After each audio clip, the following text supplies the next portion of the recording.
Hi, I have another review for you. I recently read A House with Good Bones by T Kingfisher, and we need to talk about this book and my newfound love of T Kingfisher. But first, I need a little bit of coffee.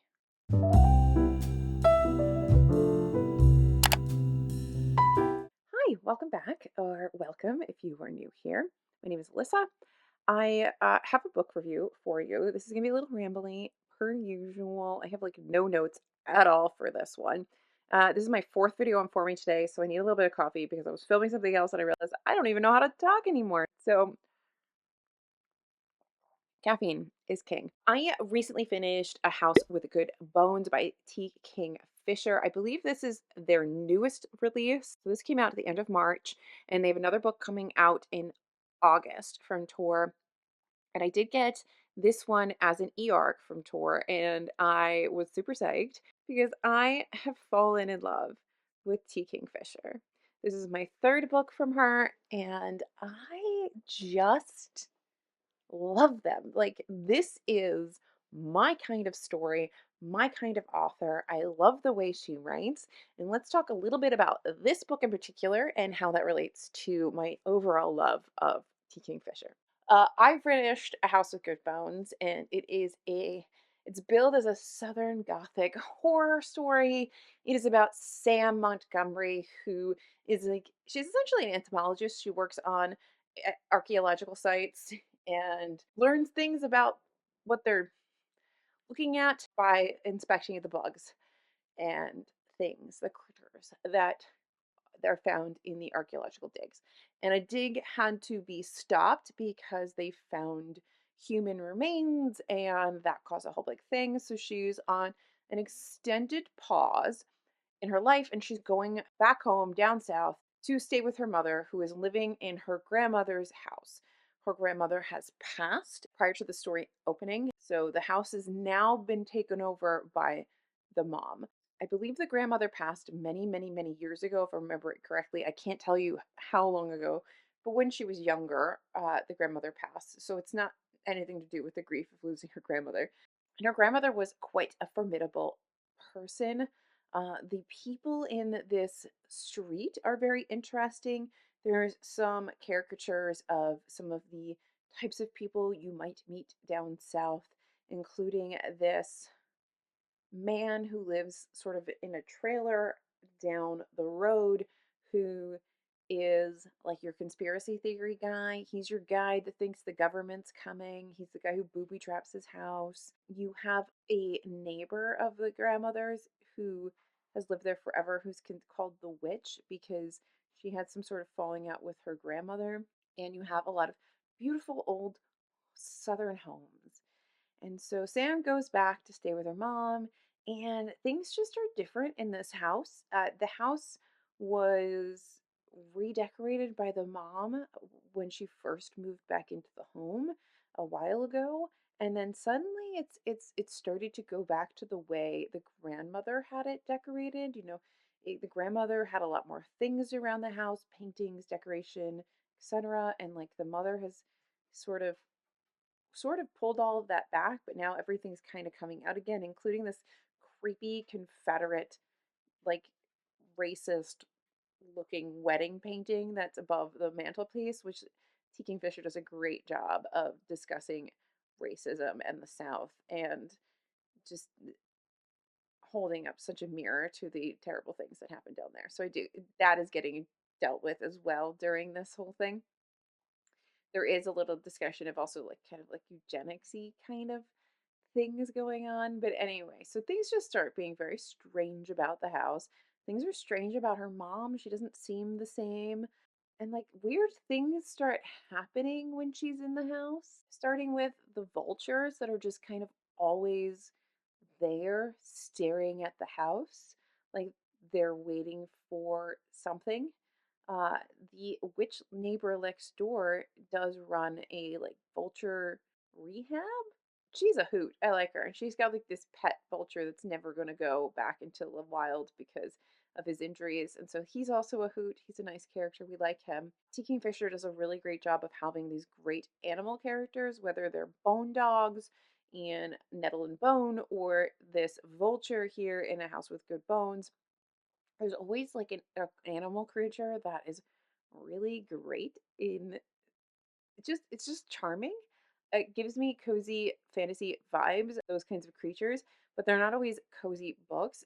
T Kingfisher books always end up feeling kind of cozy to me, even when they're dark and deal with like horror themes like this one. There is this warm, fuzzy feeling that I always get when I read their stories, and this one included had that. There's a lot of humor in the way she talks about all these things. Sam was a very wryly witted person, and I enjoyed the book from that perspective. I found her very charming and likable, and we would have been really good friends. But anyway, so you have vultures, you have weird things going on, the mom acting strange, and the house starts acting strange. Things start happening. This infestation of ladybugs occurs.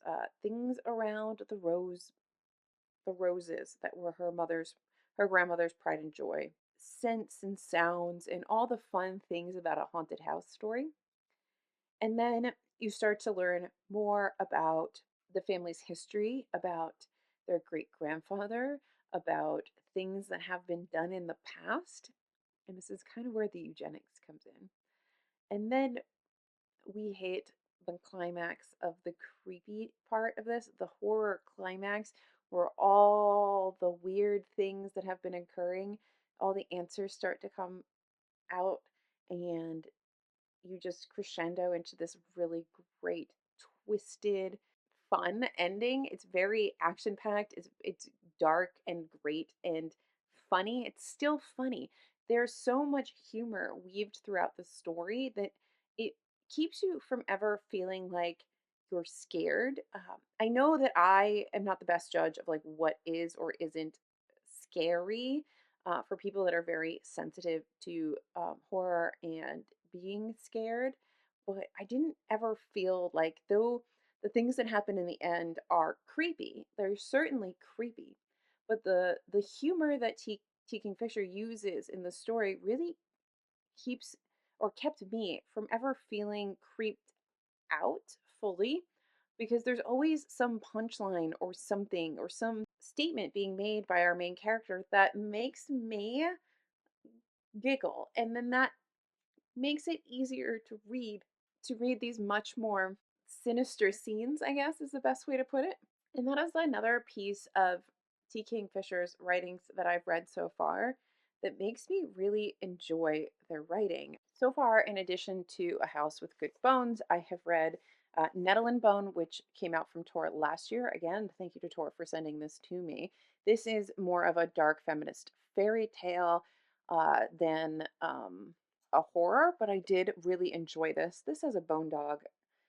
This is great. This is not your happily ever fairy tale. This is the fairy tale where the girl that is shunned goes and saves, the fairy tale princess by murdering her husband. Love this. What Moves the Dead by T. Kingfisher, which is a horror novella from Tor Nightfire. And this is a retelling of The Fall of the House of Usher. And this is a really good example of one of the other things that I really like about her writing that I'm seeing as a theme is that in addition to having these sort of characters, these creatures that are really fun companions to our main characters, there's also this humor in the book. And one of the things that I like about the humor is that there's usually some character that's particularly funny. There's an older, almost witch character in What Moves the Dead that I feel like has the same sort of dry sense of wit that our main character in House with Good Bones has. And I really enjoy that. These are just fun reads. I love T. Kingfisher. I love their writing. I think her writing is fun. Her humor is my kind of humor. I love the little cozy creature like companion elements that get put in throughout.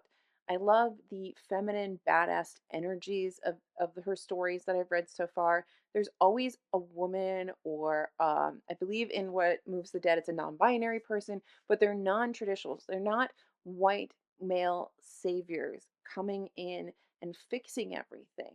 They're it's always the underdog, the not so likely, the non traditional hero saving the day. And I love that about her stories. I can't wait to read more. The book coming out in August is called Thorn Hedge, and I don't know if all of these are new or they are being re-released by Tor, because Tor has been picking up a lot more indie and self-pub authors that have a nice back catalog of books and publishing them or republishing them. So this might have already been out for a bit. I know there are a few books that were out by T Kingfisher from other publishing houses or smaller presses that are now being put out by Tor. But I'm really excited for Thorn Hedge. I do have an e-arc of it. I'm going to try to get you a little summary because if you too like T Kingfisher, just know that this is coming out. There is a princess trapped in a tower. This isn't her story. Meet Toadling. On the day of her birth, she was stolen from her family by the fairies, but she grew up safe and loved in the warm waters of fairyland. Once an adult, though, the Fae asked a favor of Toadling: return to the human world and offer a blessing of protection to a newborn child. Simple, right? But nothing with fairies is ever simple. Centuries later, a knight approaches the tower wall of brambles, where the thorns are as thick as your arm and as sharp as swords. He's heard there's a curse here that needs breaking, but it's a curse Toadling will do anything to uphold. Another fairy tale. This is out on the 15th of August from Tor. I am so excited for it. I need to start reading the e-arc. Let me know what your favorite T Kingfisher is if you've been reading T Kingfisher for a while. I'm very curious. I've heard a few things. I know that Katie Colson has read a few and liked them. Give me all your recs. Give me all your T Kingfisher recs. Also, if there's another author that gives you T Kingfisher vibes or you think I would like because I like this, let me know in the comments. As always, I love getting your recommendations. I get some really good stuff from you guys.